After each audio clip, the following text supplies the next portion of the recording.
అగ్రాఖ్యశాశ్వత కృష్ణో లోహితాక్ష ప్రతర్దన ప్రభూతస్త్రకుబ్ధామ పవిత్రం మంగళం పరం. లోహితాక్ష వరకు చెప్పుకున్నాం. ప్రతర్దనక హింసించువాడు అని అర్థం. కానీ ఆ హింస ఎప్పుడంటే ప్రళయకాలంలో. మొత్తం ఇంత భూమండలం, ఇన్ని గ్రహాలు, ఇన్ని గోళాలు, ఇవన్నీ ఒకదాంట్లో ఒకటి కలిసిపోవాలి అంటే ఎంత హింస జరగాలి, ఎంత బీభత్సం జరగాలి. సరిగ్గా ఈ భూమి నీటిలో కలిసిపోవాలి, నీరు అగ్నిలో కలవాలి, అగ్ని వాయువులో కలవాలి, వాయువు ఆకాశంలో కలవాలి. ఆకాశ స్వయం విష్ణు. మళ్ళీ తస్మాద్వా ఏతస్మాదాత్మన ఆకాశ సంభూతః అందులో వెళ్ళిపోవాలి. ఇందులో భూప్రళయం వచ్చే కాలాలు కొన్ని ఉన్నాయి, పంచభూత ప్రళయం వచ్చేటువంటి కాలాలు కొన్ని ఉన్నాయి. ఇందులో మళ్ళీ యుగాంత ప్రళయాలు, మహాయుగాంత ప్రళయాలు, మన్వంతరాంత ప్రళయాలు, కల్పాంత ప్రళయాలు ఉన్నాయి. సరే, మామూలు ప్రళయాలు చూస్తూనే ఉన్నాం. తుఫాన్లు, బీభత్సాలు, హుద్హుద్దులు అన్నీను. మనుషులు తెచ్చిపెట్టుకునే ప్రళయాలు చూస్తూనే ఉన్నాం, ఉగ్రవాదాలు. ఇదంతా సృష్టి నిర్మాణంలో ఒక భాగం. అందుకని ప్రతర్దన. ఆ హింస చేయువాడు ఆయనే. ఎందుకంటే తాను సృష్టించినటువంటి ప్రపంచం తనకంటే భిన్నం కాదు. మన కలలో జరిగినటువంటి హింసకైనా, అహింసకైనా, సన్మానానికైనా, అవమానానికైనా, స్తుతికైనా, నిందకైనా మనమే బాధ్యులం. అది పూర్తిగా మన భావాలే అవన్నీ. అసలు ఆ మనస్సు అనేదానికి అవకాశం ఇవ్వడమే తప్పు. అలాగా విశ్వాంతరాళంలో ఒక మనస్సు ఉంది, అది మాయ. దానికి పరమాత్మ అవకాశం ఇచ్చాడు. సరదా అనండి, చాపల్యం అనండి, ఏదైనా అన్నాడు. చాపల్యాలు ఆయనకు ఉంటాయో ఉండవో, జరిగింది అదేగా. స్పష్టంగానే చెబుతారు, ఆయనే పడ్డాడు మాయలో అని. అవకాశం ఇచ్చాడు. ఎందుకంటే ఏకోహం బహుశ్యాం ప్రజాయేతి, నేను ఒక్కడనే ఉన్నాను, ఎన్నో అయితే బాగుండును, అదే సంకల్పం అయింది.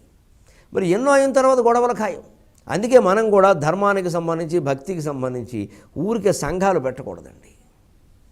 సత్సంగాలు కూడా ఎప్పుడు వ్యక్తుల పేరు మీద పెట్టకూడదండి. వ్యక్తుల పేరు మీద పెట్టామంటే అదో ముఠా.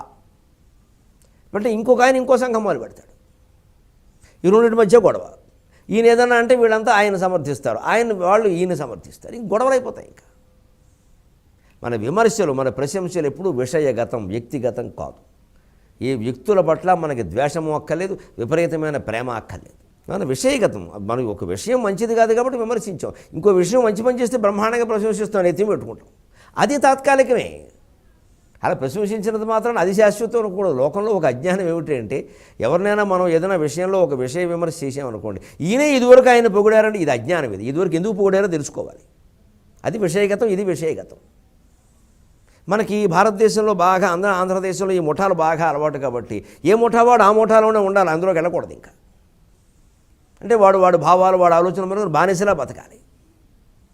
అందువల్లనే బానిసత్వ ముఠాలే తయారవుతారు, ఓ ముఠా నాయకుడు తయారవుతున్నాడు. రాజకీయాలతో సహా, రసరమ్య విషయాలు సహా అన్నింటికీ ఈ ముఠాతత్వం కారణం. భక్తిలో కూడా ఇదే జరుగుతుంది. వీరు వారి దగ్గరికి వెళ్ళారు, వారు వీరి దగ్గరికి రారు. వీరు దేవుడు వేరే, వారి దేవుడు వేరే. ఎవరు దేవుడు వారే. మళ్ళీ మొత్తం సర్వాంతర్యామి అంటారు. సర్వాంతర్యామి అయితే అవతల దాంట్లో లేడా? ఆ గుడిలోకి ఎందుకు వెళ్ళట్లేదు? ఆ గుడి మినహాయించి సర్వాంతర్యామ, ఆ గుడి మినహాయించి, ఆ దేవుడు మినహాయించి, ఆ వర్గం మినహాయించి మా దేవుడు సర్వాంతర్యామి. ఈ సర్వాంతర్యామి అంటే మనకు అర్థం కాల. అందుకని చెబుతున్నాం స్పష్టంగా, ప్రతర్దనగా. ఏ హింస జరుగుతోందని మీరు అనుకుంటున్నారో, ఈ సృష్టి ఏర్పాటైనప్పటి నుంచి అది ఆయన ప్రమేయంతో ఆయనే పనిగట్టుకుని చేయడంలా ఆ జీవులు అలాగే ఉంటారు. వీళ్ళు ఖచ్చితంగా ముఠాలు కట్టేస్తారు. లేదా ఉగ్రవాదం ఏమిటండి? ఒక మతం పేరు మీద జరిగినా, ఓ ప్రాంతం, కులం ఏ పేరు మీద జరిగినా ఉగ్రవాదం భయంకరం కాదండి. నిలబెట్టి కాల్చి పారేస్తామంటే. ఎప్పుడో ప్రళయకాలంలో జరగాల్సిన దాన్ని మనం తెచ్చిపెట్టుకుంటున్నాం ఇవాళ. దీనికి భగవంతుడు ఏం చేస్తాడు? అగ్రాఖ్యశాశ్వత కృష్ణో లోహితాక్ష ప్రతర్దన ప్రభూతః త్రికకుబ్ధామ పవిత్రం మంగళం పరం. ప్రభూతః జ్ఞాన ఐశ్వర్య గుణ సంపన్నుడు అన్నారు. ప్రభూతి, భూతి, సరిగ్గా శివాలయంలో ఇచ్చే భూతి, విభూతి, అదే ప్రభూతః. ఆ విభూతి జ్ఞానాన్ని ఇస్తుంది, ఐశ్వర్యాన్ని ఇస్తుంది, గుణాల్ని పెంచుతుంది. శివుడు ధరించే విభూతి, శ్మశానంలో విభూతి వదిలేయండి. శివాలయంలో విభూతికే జ్ఞానాన్ని ఎందుకు ఇస్తుంది? త్రయంబకం యజామహే సుగంధిం పుష్టివర్ధనం ఉర్వారుకమివ బంధనాన్ మృత్యోర్మక్షీయమామృతాత్. ఈ బంధాలన్నీ తెంచేటువంటి జ్ఞానాన్ని అది ఇస్తుంది. ఎందుకంటే అది పెట్టుకుంటుంటే కొన్ని రాలిపోతాయి కణాలు, ఇంక మళ్ళీ ఏరం కదా. అలాగే జీవితంలో కొందరు వెళ్ళిపోతారు, వెళ్ళిపోనాయి. నువ్వు వెళ్ళిపోయిన వాళ్ళ గురించి ఏడిస్తే మళ్ళీ రారు, మనం కూడా పోతాం. మరి రేపు మనం వెళ్ళేవాళ్ళమే. ఇది జ్ఞానం. ఆ విభూతి ఎలాగైతే ఆ విభూతి ఏదో ఒక శరీరానికి సంబంధించింది, ఏదో ఒక వస్తువుకు సంబంధించింది, ఏదో ఒక చెట్టుకు సంబంధించింది, దేనికో దానికి సంబంధించిందిగా ఇవాళ పొడి పొడిగా అయింది మన శరీరమేనా, అంతే. ఇదే జ్ఞానం. అదే ఐశ్వర్యం అని ఎందుకన్నా చివరికి మిగిలేదు అదే తెలుసుకుంటే సరిపోతుంది. ఈ ఐశ్వర్యం అంతా ఉండదు. అది గుణాన్ని కూడా ఇస్తుంది. ప్రభూతః విభూతికి అది గుణాన్ని కూడా ఇస్తుంది. చివరికి ఉండదు, మిగలదు, శాశ్వతం కాదని తెలిసాక, ఈ జ్ఞానం మనకు వచ్చాక గుణం కాకపోతే ఇంకేముందండి, నిర్గుణాకారం హాయిగా. మిగిలిదేమీ లేదు అనే విషయం మాటిమాటికి అర్థమవుతుంటే ప్రభూతః విభూతికి గొడవలేదు. త్రికకుబ్ధామ, చాలా చక్కని మాట ఇది. 3 దిక్కులు నిలయముగా కలిగినవాడు. ధామ అంటే నిలయం. త్రికకుబ్ధామ, కకుప్ అంటే దిక్కు. కకుత్ అంటారు తకారాంత, అది వేరే. దకారాంత కకుద్ కకుత్ కకుత్ కకుదవు కకుదహ అని ఉంటుంది. ఆ కకుత్ అంటే మాత్రం ఈ ఎద్దు మూపురం వస్తుంది. కకుప్ అంటే దిక్కు వస్తుంది. త్రికకుప్ అంటే 3 దిక్కులు తన నిలయముగా కలిగినవాడు. ఏమిటి 3 దిక్కులు? తిర్యగూర్ధ్వం అధశ్యాయీరస్మయస్తస్య సంతత. ఊర్ధ్వ దిక్కు, అధో దిక్కు, తిర్యక్ అడ్డంగా ఉండేది మధ్యలో. ఇక్కడ సరిగ్గా మనం బలిచక్రవర్తి కథలో చూడాలి రహస్యం. స్వామి ఎప్పుడైతే ఒక పాదంతో ఊర్ధ్వభాగం అంతా ఆక్రమించాడో, ఊర్ధ్వం అనేది అర్థమైంది ఆయనకి, అదంతా అయిందే, లేకపోతే ఎలా ఆక్రమించగలిగాడు? ఒక పాదంతో కింది భాగం అంతా ఆక్రమించాడు. అధశ్యాయి, కిందిది అయింది, లేకపోతే ఎలా ఆక్రమించగలిగాడు? ఇక నాకు మిగిలింది ఏమిటి? ఈ మధ్యలోది. అసలు పైదంతా అయిందే అయితే, కిందిదంతా అయింది అయితే, మధ్యలోది ఇంకోటి ఎలా అవుతాయి? అపార్ట్మెంట్లే లేదే. అది మధ్యలోది కూడా అయింది. అది నాది అనుకోవడం ఉందే బలిచక్రవర్తి యొక్క అజ్ఞానం. అజ్ఞానం ఎక్కడ ఉంటుంది? మెదడులో ఉంటుంది. మెదడు ఎక్కడుంది? తలలో ఉంది. అందుకని ఆయన 3వ కారు ఎక్కడ పెట్టమంటావంటే నా శిరస్సు మీద పెట్టమన్నాడు. మహాజ్ఞాని కాబట్టి ఆ పాదస్పర్శతో ఆ మిగిలిన కొద్దిపాటి అజ్ఞానం కూడా పోయి, అసలు అజ్ఞానం పోబట్టే, నశించబట్టే విష్ణుపాదాన్ని తల మీద పెట్టమని అడిగాడు. అదేం విసుగొచ్చి కోపం వచ్చి అహంకరించి అడిగింది కాదు అది. అప్పటికి ఆయనకి అజ్ఞానం పోయింది. అసలు వామన కథను మీరు మొదటి నుంచి చూస్తే, వామనుడు అడుగుపెట్టిన దగ్గర నుంచి బలిచక్రవర్తి మాట్లాడుతున్న మాటలో క్రమక్రమంగా భక్తి జ్ఞాన వైరాగ్యాలు కనపడతాయి. క్రమక్రమంగా చాలా తీవ్రమైపోతాయి. చివరికి హరే రాజులు రాజ్యములు గలుగవే గర్వోన్నతిని పొందరే వారేరి సిరి ముటగట్టుకొని పోవంజాలిరే భూమిపై పేరేనని గలదే శివి ప్రముఖులను ప్రీతిని యశక్కాములై ఈరే కోర్కులు వారలను మరచిరే ఈ కాలమును భార్గవ. ఈ మాటలు ఆయన ముందు మాట్లాడలేదే, వేరే దానాలు ఇచ్చినప్పుడు ఎక్కడా మాట్లాడలేదే. ఎలా వచ్చిందంటే దైవదర్శన భాగ్యం. ఏ రూపంలో ఉన్నా దైవమే కదా. ఆయన ధోరణే మారిపోయిందండి. గురువుని ఎదిరించి చెప్పేశాడు స్పష్టంగా. విడువకుండానేమో విమల చరిత, ఎట్లుకట్టు విష్ణుడు ఏటి మాట, నిడువినంత పట్టు నొసలక ఇచ్చుచో ఎట్టుకట్టు విష్ణుడు ఏటి మాట, విడు కట్టెనైన తాన కరుణించి విడుచును విడవకుండానేమో విమల చరిత. ఇంత ధైర్యం జ్ఞాన ఐశ్వర్య గుణ సంపన్న ప్రభూత. అందుకే ప్రభూత శ్రేకకుబ్ధామ. మనం జ్ఞానైశ్వర్య గుణ సంపన్నులమైతే 3 దిక్కులకి మనం అధిపతులం కాగలం. ఏది మనది కాదు అని అర్థమయ్యాక ఏది ఎటుపోతే మనకేమిటండి, ఏది వస్తే మనకేమిటండి, మనది అనుకోవడం వల్ల ఈ తాపత్రయం. కానీ భగవంతుడు అది అనుకుంటాడు, ఏది నాది కాదు, ఏదో ఆట పోనే. అందుకే ఏది పోయినా ఆయనకి బెంగలేదు, ఏది ఉన్నా అంతకంటే బెంగలేదు. అందుకే ఈ రామావతారంలో ఏకపత్నిత్వం నేర్పినవాడు ఆయనే దుష్కరంగా, అనితర సాధ్యంగా. కృష్ణావతారంలో 16,000 మందితో కాపురాలు చేసినవాడు ఆయనే. ఈ 2 ఆయనకి సాధ్యమయ్యాయి. మనకి ఇది రాదు, అది రాదు. ఎందుకంటే ఈ మమకారాలు, ఈ అహంకారాలు ఎక్కువ. జ్ఞానం ఉంటేగా అదే పొందడానికి ప్రయత్నం చేయాలి. త్రికకుబ్ధామ. అప్పటికి అర్థమైంది బలిచక్రవర్తికి, నాయన ఇంక అది నీది ఇది నీది అయితే మధ్యలో నాదేమిటి, ఇది అజ్ఞానం, ఇది నీది అనుకుంటే నేనేదో నాదనుకుని నేనేదో దానం ఇస్తున్నా అనుకున్నాను నేను. నీదని అర్థమైంది. నీది నువ్వు తీసుకుందుకు నా అనుభూతి ఏమిటాయా? ఈ ముందు ఈ అజ్ఞానాన్ని పోగొట్టినాయన భగవత్పాద స్పర్శ వల్ల తప్ప అది పోదు అంటే ఆ పాదం అక్కడ పెట్టాడు. అంతే. బలిచక్రవర్తి జీవితంలో అద్భుతమైన మార్పులు వచ్చాయి. శృతిశీర్షమున సంచరించడి పదశ్రోతస్సు. సాగర ఘోష కావ్యంలో ఆ ఆనంద సందర్భాన్ని వర్ణిస్తూ రాసిన ఏం అదృష్టవంతుడు బలిచక్రవర్తి. ఎటువంటి పాదం అక్కడ తాకింది. శృతిశీర్షమున సంచరించడి పదశ్రోతస్సు దైత్యేంద్ర విశ్రుత శీర్షమ్మును తాకినంత కరుణా జ్యోత్స్నా ప్రవాహంబులే అతలం వంటి రసాతలంబుజనుచో అంబోధి గర్భంబునందు తమోహారి బలిప్రభావమున ఏదో వెల్గులో మున్గితిన్ అనుకుందిన సముద్రం. ఆ బలిచక్రవర్తిని తాకి ఆ పాదం అలా పాతాళాన్ని కూడా తాకి చూస్తూ ఉంటే ఆశ్చర్యం. నన్ను కూడా తాకింది. పాతాళానికి వెళ్ళే క్రమంలో మరి సముద్రం లోపలే కదా పాతాళం. నేను ఏదో వెలుగులో మునిగిపోయాను భగవత్పాద స్పర్శతో. వేదాల శిరస్సుల మీద విహరించేటువంటి పాదం బలిచక్రవర్తి శిరస్సు మీద విహరించిందంటే బలిచక్రవర్తి శిరస్సు చతుశ్రుతి శిఖరం అయిపోలేదండి. ఎంత అదృష్టవంతుడండి రాక్షసుడైతేనేమి. అది సాధించవలసింది. ప్రభుమూతస్త్రక గుబ్ధామ పవిత్రం మంగళం పరం పవిత్రం పూయతే అనేన ఇతి పవిత్రం. భగవద్భావనతో భగవత్ స్మరణతో అంతా పవిత్రం అవుతుంది. పతిత పావనుడు అంటారు ఆయన. అందుకే అహల్య మనస్సులో పొరపాటు ఆలోచన వచ్చినా ఆయన పాదస్పర్శతో అది పవిత్రం అయిపోయింది. మనం కూడా జీవితంలో అనేక లోపాలు, తప్పులు, నేరాలు, ఘోరాలు కూడా చేసి ఉండొచ్చు. అవన్నీ భగవద్భావనతో పవిత్రం అవుతాయి. అంటే ఆ స్మరించిన కొద్దీ ఏమవుతుందంటే చేసింది మనం కాదనే విషయం అర్థమవుతుంది. అప్పుడు పోతాయి. అర్థం కాకుండా పోవు. ఊరికి ఇలా ముట్టుకుంటే పోతాయని కూడా పొరపాటు పోవు. ఆ స్పర్శ వల్ల, స్నానం వల్ల, తీర్థం వల్ల, జపం వల్ల, దర్శనం వల్ల ఏ భావానికి మనం లోను కావాలి, మన మనస్సుకు మనం ఇచ్చుకోవలసిన శిక్షణ ఏమిటి అంటే, పొందవలసిన జ్ఞానం ఏమిటి అంటే, అంతా ఒక్కటే, అంతా సర్వాంతర్యామంటే నా జీవితంలో జరిగిన ఘట్టాలు నావి ఎలా అవుతాయి, ఆయనవి కాక. ఇందాక బలిచక్రవర్తి అనుకున్నట్టేగా ఇది కూడా. నేనేదో దానం ఇస్తున్నాను అనుకున్నాడు, అహంకారానికి లోనయ్యాడు. ఇచ్చేది ఆయన అర్థమైంది, వదిలేశాడు, జ్ఞానం పొందాడు. అలాగే మన జీవితంలో మంచో చెడ్డో ఏవో జరిగి అవన్నీ ఆయనవే. ఇది అర్థమైతే ప్రభువు తస్త్రక గుబ్ధామ పవిత్రం, మనం పవిత్రమైనట్టే కదా.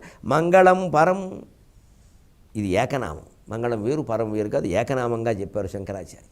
మంగళం పరం, స్మరణ మాత్రం చేతనే సమస్త శుభాలని చేకూర్చేది. పరమం మంగళం, ఇంతకు మించినటువంటి మంగళప్రదమైనది లేదు. విష్ణు నామాన్ని మించింది, నారాయణ స్మరణ మించింది. అందుకే శ్రీకృష్ణుడు ప్రతిజ్ఞ చేశాడు ఉద్ధవుడితో. అంటాడు, ఉద్ధవా 3 మాటలు విను, గుర్తుపెట్టుకో. నా గురించి ఎవరైనా 10 మందిలో మాట్లాడితే నేను వాడి గురించి దేవలోకంలో మాట్లాడతాను. అంత ప్రచారాన్ని నేను కల్పిస్తా. వాడు మంచివాడు, నిష్కల్మషంగా మాట్లాడుతున్నాడు, భగవంతుడి గురించి చెబుతున్నాడు. రెండవ మాట, నా పేరు మీద ఎవరైనా ఒక వస్తువు ఇతరులకు దానం ఇస్తే నేను అంతకు 10 రెట్లు ఇస్తాను. కృష్ణార్పణం అని ఇవ్వాలి, వారికి వీరికి అని ఇవ్వద్దు. దాని నుంచి ఏమీ ఆశించొద్దు, వదిలేయి. ఆ విషయమే మర్చిపో, వదిలేయి. ఎవరికి ఇవ్వాలనిపిస్తే వారికి ఇచ్చేస్తాం, ఎప్పుడు ఇవ్వాలనిపిస్తే అప్పుడు ఇచ్చేస్తాం. ఆ విషయం అంతటితో వదిలేయాలి. అప్పుడు అది కృష్ణార్పణం, దానికి 10 రెట్లు మనకు వస్తుంది. రాకపోవుగాక మనం లెక్కెట్టాం. ఇచ్చేసి గుమ్మంలో కూర్చొని రెట్లు లెక్కెట్టకూడదు. ఇక 3వ మాట ముఖ్యమైన మాట. వీటన్నిటికంటే కూడా ముఖ్యమైనది, మనం చేయడానికి ఇష్టపడం, దానమైనా చేస్తాం కానీ అది ముఖ్యమైనది. ఎవరు నన్ను మనస్సులో నిరంతరం స్మరిస్తూ ఉంటారో, నమ శివాయ నమ శివాయ, నమో నారాయణాయ నమో నారాయణాయ అంటూ, నేను ఉద్ధవ మరో దారి లేదయ్యా, నేను అక్కడే ఉంటానయ్యా అన్నాడు. ఎంత గొప్ప అభయం ఇచ్చారండి భగవంతుడు మనకి. అతి సులభమైన ఉపాయం, రూపాయి ఖర్చు లేదు. మనస్సును ఆయనకి అర్పించి నమశివాయ నమో నారాయణాయ అంటూ ఉంటే చాలు. మంగళం పరం. ఈశాన ప్రాణద ప్రాణో జ్యేష్ఠ శ్రేష్ఠ ప్రజాపతి హిరణ్యగర్భో భూగర్భో మాధవో మధుసూదనక. ఈశానక సర్వభూత నియంత, అన్ని జీవులకు ఆయనే నియంత. అంటే ఏదో డిక్టేటర్షిప్ అని అర్థాలు చెప్పకూడదు, నియామకుడు. అందుకే దాని నుంచే వచ్చింది, శివుడు ఆజ్ఞ లేనిదే చేమైనా కుట్ర. సరే, శివుడు ఆజ్ఞ ఎందుకు ఇస్తాడు చేమకి? ఇప్పుడు సర్వభూత నియామకుడు అంటే మనం చేసే పనులన్నీ ఆయనవే. మరి ఆ భావనతో ఉండు. ఏదైనా పాపమో తప్పో వచ్చేసరికి గెంటేస్తామండి. నా చేతుల్లో ఏముందండి, అలా జరిగిపోయిందండి అంటే కోర్టు వారు ఊరుకోరు. కత్తిట్టి పొడిచావు నువ్వు అంటే, కత్తి నారాయణుడు, పొడిచినవాడు నారాయణుడు, నేను నారాయణుడు అంటే నీకు విధించబోయే శిక్ష కూడా నారాయణుడు, వెళ్ళమని చెబుతారు. గజం మిథ్య పలాయనం మిథ్య అంటే అది. మరి అలా శిక్షణ కూడా నారాయణ స్వరూపంగా తీసుకోగలిగితే మనము హత్య చేసినవాడు, చేయబడినవాడు, కత్తి అన్నీ ఒకే స్వరూపం. శిక్ష కూడా అలాగే తీసుకోవాలి. నాకు శిక్ష ఎందుకంటే కుదరదు, మరి శిక్ష కూడా నారాయణ స్వరూపమే. పొడిచినవాడు నారాయణుడు అయినప్పుడు, పొడవబడినవాడు నారాయణుడు అయినప్పుడు, కత్తి నారాయణమైనప్పుడు జైలు కూడా నారాయణమే, ఉరిశిక్ష కూడా నారాయణమే. అలా అంతా భావించగలిగితే పర్వాలా. అది పక్కాద్వైతం, గజం మిథ్య పలాయనం మిథ్య, అదేం ఇబ్బంది లేదు. ఏనుగు ఒక అద్వైత సన్యాసి ఉన్నట్టు అంతా మిథ్యా అని ఉపన్యాసం ఇచ్చాట. తర్వాత ఆయన ఏదో వెళ్ళిపోతున్నాడు. ఏనుగు వచ్చింది అనుకోకుండా రోడ్డు మీదకి, దారి మీద, మార్గం మీదకి వస్తే అందరూ పరిగెడుతున్నారు. ఈయన కూడా పరిగెట్టాడు. వెంటనే ఎవరో పాపం ఈ అద్వైతం నచ్చిన వాళ్ళు ఉంటారుగా, వాళ్ళు వచ్చేసి పట్టుకుందాం రా దొరికాడు. మిథ్య అంటాడు. మిథ్య అయితే పరిగెట్టడం ఎందుకు?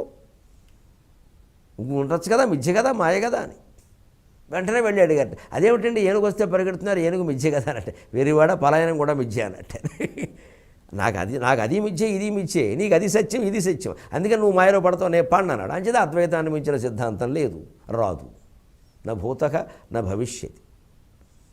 శాస్త్రీయమైన వేదాంత సిద్ధాంతం ఏదైనా ఉంటే అద్వైతం ఒకటి, దాన్నే వేదాంతం అంటారు. అంచేత అద్వైత వేదాంతం అనక్కల, వేదాంతమే అద్వైతం. ఈశానక సర్వభూతన ఎంత అంటే మరి శివుడు ఆజ్ఞ లేనిదే చీమైనా కుట్టదు మనకి తెలుసు. మన కుట్టిన చీమకు శివుడు ఆజ్ఞ ఉంటే ఆయన ఎందుకు ఆజ్ఞాపించాడు? నీ మీద పగ, చీమ మీద ప్రేమ ఏమిటి? ఒకానొక కర్మఫలం ఒక్కో దానికి అందించడం. అలాగే చీమకి దాని ఆహారం దాని అవసరం లేకపోతే మనకు కుడుతుందా? చీమ మన రక్తం తాగదు, ఏదో కుట్టిన దానికి మన కాలు అడ్డం వచ్చింది, ఇది ఏదో ప్రమాదం అనుకుంది కుట్టింది, దాని బుద్ధి అది. ఆ బుద్ధి దానికి కలగడం, ఆ రకమైన శరీరం దానికి ఉండడం, ఆ రకమైన సంకల్పం ఉండడం ఈశ్వర సంకల్పం. ఎందుకంటే ఆ జీవి కూడా ఆయన తయారు చేశాడుగా. అందుకని ఏం జరిగినా ఆ వ్యవస్థ ప్రకారమే జరుగుతాయి. అందుకే అందులో నీ పాత్ర ఏదో నువ్వు చేయి. ప్రాణదహ చాలా గొప్ప మాట. ప్రాణమును ఇచ్చువాడు. మనకి భారత రామాయణ భాగవతాల్లో ప్రత్యక్షమైన ఉదాహరణలు ఉన్నాయి. సజీవమైన ఉదాహరణ, ఆర్ద్రమైన ఉదాహరణ పరీక్షిత్తుకు ప్రాణదానం చేశాడు. బ్రహ్మశిరోనామకాస్త్రం వచ్చి ఆ ఉత్తర గర్భాన్ని ఛేదించబోతుంటే పరీక్షిత్తు ఎంత ఏడిచారండి. గర్భంలో శిశువు. పోతన గారు ఎంత చక్కని పద్యాలు రాశారండి. కుయ్యిడ శక్తి లేదు ఉదర గోళము లోపలనున్నవాడ స్వామి, కుయ్యిడ శక్తి లేదు ఉదర గోళము లోపలనున్నవాడ, దిక్కెయ్యది తాననాథనని ఎప్పుడు తల్లి తలంపవిందు, నేడి ఇషువన్ని వాపుటకు ఎయ్యది మార్గము, నన్ను చూడ ఏయ్యగలండు గర్భజనితాపదను ఎవడెరుంగు దైవమా. కుయ్యడ శక్తి లేదు, కుయ్యోమనడానికి అరవడానికి కూడా శక్తి లేదయ్యా గర్భంలో శిశువు. ఉదర గోళము లోపల ఉన్నవాడు. బయటికి పరిగెడతామంటే ఏదో గోళం అడ్డంగా ఉందయ్యా, మా అమ్మ కడుపేమో నాకేం తెలుసు. ప్రపంచ సాహిత్యం మొత్తం మీద కడుపులో శిశువు భగవంతుడిని ప్రార్థించడం అనేటువంటి విషయం బహుశా భాగవతంలోనే మన దగ్గరే ఉందండి. ఇంకెక్కడైనా ఉంటే ఎవరైనా చూపిస్తే ఆనందం, సంతోషం. నాకు తెలిసినంతవరకు ఇక్కడే ఉంది. దిక్కేజేది ఎవరు నాకు దిక్కు, తాననాథనని ఎప్పుడు తల్లి తలంపవిందు. పిల్లలెవరికైనా తల్లి దిక్కు. కానీ మా అమ్మే, మా నాన్నగారు అభిమన్యుడు చనిపోయిన తర్వాత నేను అనాథనైపోయాను, నేను అనాథ అయిపోయి పుట్టబోయే బిడ్డనెవడు పెంచుతాడు, ఏమైపోతాం అని బాధపడ్డాను నేను చూశాను. పాపం ఇవాళ ఆత్మహత్యలు చేసుకున్న రైతులు భార్యలు బాధపడుతున్నట్టుగా. వాళ్ళకే దిక్కులేదు, వాళ్ళ పిల్లల్ని ఏం పెంచుతారు. నేడి ఇషువన్ని వాపుటకు ఏది మార్గము. ఈ బాణాగ్ని ఆపడానికి ఎవరు, ఏది మార్గం, ఏది దారి, ఏది? నన్ను బ్రోవ ఏయ్యగలండు. అసలు నన్ను రక్షించడానికి ఎవడైనా ఈ ప్రపంచం మొత్తం మీద నాథుడున్నాడా? గర్భజనితాపదనెవడెరుంగు దైవమ. బయట ఏదైనా ఉంటే చిన్నపిల్లలు అరుస్తారు, బాలానం రోదనం బలవద. పోనీ అరిస్తే ఎవడో కూడా వస్తాడో రక్షిస్తాడు. ఆ అరుపు విని ఏమిట్రా అబ్బాయి అంటే మా అమ్మ అంటే వస్తాడు, ఏదో తీసుకొస్తాడు. ఇక్కడెవరు? గర్భజనితాపదనెవడెరుంగు దైవమ. కడుపులో ఉన్న ఆపద నాకు వచ్చింది, ఇది బయటికి వెళ్ళే అవకాశం లేదు. ఎవరు పిలిస్తే ఎవరు వస్తారు. అంతేకాదు రాడాజూడ. అప్పుడు అనుమానం కూడా వచ్చింది మనకు వచ్చినట్టే. రాడాజూడ సమస్త భూతములలో రాజిల్లువాడు ఇచ్చటం లేడా, పారుని చిత్సరమ్ము తొలగన్ లీలాగతింత్రోచి నీ నాకీడానే అభయప్రదానము అతడూహింపన్న తత్రాతమున్గాడ ఎందరిగావడు ఈ ఎడల మత్కర్మంబుతానెట్టిదో, ఈ ఎడల మత్కర్మంబుతానెట్టిదో. రాడా చూడ, రాడేమిటి? సమస్త భూతములలో రాజిల్లు వాడిచ్చటం లేడా? అన్ని చోట్ల ఉన్నాడని చెబుతున్నారు, అన్ని జీవుల్లో ఉన్నాడంటున్నారు. మా అమ్మ కడుపులో ఉండడా? ఇది ఏమైనా భగవంతుడి కంటే భిన్నంగా ఉంటుందా? అలా ఉంటే ఆయన భగవంతుడు అవుతాడా? పూర్ణమిదం పూర్ణమదః అన్నారు కదా. ఇంత గొప్ప భావన అండి వేదాంతం అంతా. ఈ 2 పద్యాలు లేదండి. అసలు ఈ 2 పద్యాలతో ప్రార్థన చేస్తే కాని పని ఉంటుందండి. అంత నమ్మకంతో ఆర్ద్రంగా చెయ్యాలి. కానీ కడుపులో శిశువు వచ్చిరాని భాషలో ఏడవడం కూడా చేత కాని భాషలో ఆయన విజ్ఞప్తి చేస్తే వచ్చి రక్షించాడే. మన రక్షించడా? మనకి నమ్మకం లేక. కానీ మనుషుల్ని నమ్మి చెడిపోతున్నాం, కానీ దేవుణ్ణి నమ్మి చెడిపోయిన వాడు ఉంటాడండి సృష్టిలో. చెడిపోతే సృష్టిలో ఎందుకు ఉంటాడండి వాడు? ఆ నమ్మకం గట్టిగా ఉండాలి మనకి. పారుని చిచ్చరమ్ము తొలగన్ లీలాగతింద్రోచి నేడిడా నాకిడా నేడు అభయప్రదానము. చిచ్చరమ్ము, ఇదివరకు ఇషువన్నే అని వాడాడు సంస్కృతం మాటలు, ఇక్కడ చిచ్చరమ్ము అని తెలుగు పదం వాడాడు. చిచ్చరమ్ము అగ్నిబాణం, చిచ్చు అంటే అగ్ని. ఈ బ్రాహ్మణుడైనటువంటి ఈ కోపిష్ఠువాడు, ఈ అశ్వత్థామ వేసినటువంటి ఈ అగ్నిబాణాన్ని తొలగించి నన్ను రక్షించలేడు, నాకు అభయప్రదానం చేయలేడు. అతడు ఊహింపన్ నతత్రాతమున్గాడ. సహజంగా భగవంతుని మీద అనుమానం వచ్చేస్తుంది మనలాగే. ఎప్పటికీ రక్షించకపోతే ఏమో అవన్నీ పురాణాలన్నీ బ్రాహ్మణులు కూర్చొని రాసుకున్నారేమో, ఏముంది ఇది, ఏమి లేవు, అంతా కల్పన. ఎప్పుడే మతం మారిపోయేది. మరి ఈ పురాణాలన్నీ బ్రాహ్మణులు కూర్చొని రాసుకుంటే ఆ పురాణాలు కూడా ఎవడో రాసుకున్నాడుగా, అక్కడ రాదే ఈ అనుమానం. పరాయిది ఏదో మనకు గొప్పదనిపిస్తుంది, అంతకంటే ఏం లేదు అజ్ఞానం. ఇది అజ్ఞానం అయితే అది పరమాజ్ఞానం. రక్షించేది ఇక్కడ రక్షించలేవాడు. అక్కడ ఉండే దేవుడు వేరే, ఇక్కడ ఉండే దేవుడు 3-4 దేవుళ్ళు ఉంటారా? మేము దేవుళ్ళమని ఒక కంపెనీ పెట్టి ఈ అజ్ఞానం పోవాలి. ముందు రక్షించే దేవుడు ఎక్కడైనా రక్షిస్తాడు. రక్షణ లేదు అంటే మనది ఏదో లోపం ఉందన్నమాట. అప్పుడు కూడా ఆయనే స్మరించాలి, వదలకూడదు. అందుకని ఊహింపన్ నతత్రాతమున్గాడ. ఇదివరకు ఇదేమిటి నతత్రాత, ఆశ్రయించిన వాళ్ళని రక్షించలేదంటావా అని అనుమానం. అదేమిటి ఎందరిగా వాడు, అయ్యబాబోయ్, ప్రహ్లాదశ్చ విభీషణశ్చ గజరాడ్ పాంచాల్య అహల్య ధ్రువక.